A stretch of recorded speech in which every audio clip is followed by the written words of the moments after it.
Hey guys, இன்னைக்கு நம்ம எங்க போறோம்னு பாத்தீங்கன்னா mass Tabuk Malayali association for social service நடத்தக்கூடிய இஃப்தார் நிகழ்ச்சிக்கு தான் போறோம். வாங்க எப்படி இருக்குன்னு பார்க்கலாம். இந்த இஃப்தார் பாத்தீங்கன்னா தபுக் மலபார் ஆடிட்டோரியத்துல வச்சுதான் நடந்துச்சு. பார்க்கவே அருமையா இருந்துச்சு. அவுட் சைட்ல மட்டுமே 100க்கும் அதிகமான மக்கள் உட்கார்ற மாதிரி செட் பண்ணியிருந்தாங்க. அதே மாதிரி உள்ளாடியும் பாத்தீங்கன்னா இங்கேயும் அதிகமான மக்கள் இருந்தாங்க.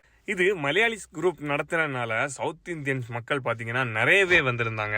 இவங்களுடைய இஃப்தார் பாக்ஸ்க்குள்ளாடி என்னெல்லாம் இருந்துச்சுன்னா, அல்மராயோட ஒரு ஜூஸ் இருந்துச்சு, ஒரு வாட்டர் பாட்டில் இருந்துச்சு, அப்புறம் கொஞ்சம் கஞ்சி, அப்புறமா dates, chicken samosa, pakoda, cut fruits, fresh லெபானு, அப்புறமா மெயினா சிக்கன் பிரியாணியும் கூட வச்சிருந்தாங்க. பிரியாணிக்கு சைடிஸா ஊர்காவும் வச்சிருந்தாங்க. ஆல் ஓவரா இந்த கிட் பாத்தீங்கன்னா பிரம்மாண்டமா இருந்துச்சு.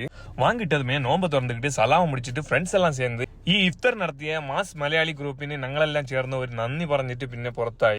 പരിശുദ്ധ പുണ്യ റമദാനോടനുബന്ധിച്ച് തബൂക്കിലെ പ്രവാസികളായ MAAS Tabuk Malayali association for social service MAAS തബൂക്കിൻ്റെ ആഭിമുഖ്യത്തിൽ കാലാകാലങ്ങളായി നടത്തി വന്നിട്ടുകൊണ്ടിരിക്കുന്ന നോമ്പുതുറയാണ് ഇന്നിവിടെ സമൂഹ നോമ്പുതുറ.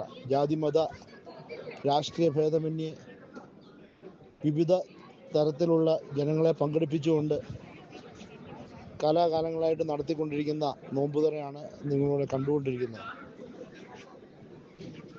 ഇത് സ്നേഹത്തിൻ്റെയും സഹോദര്യത്തിൻ്റെയും സമാധാനത്തിൻ്റെയും സന്ദേശവും ഉൾക്കൊള്ളിച്ചുകൊണ്ട് ഈ പരിശുദ്ധ റമദാനിലെ ആദ്യത്തെ നോമ്പുതുറ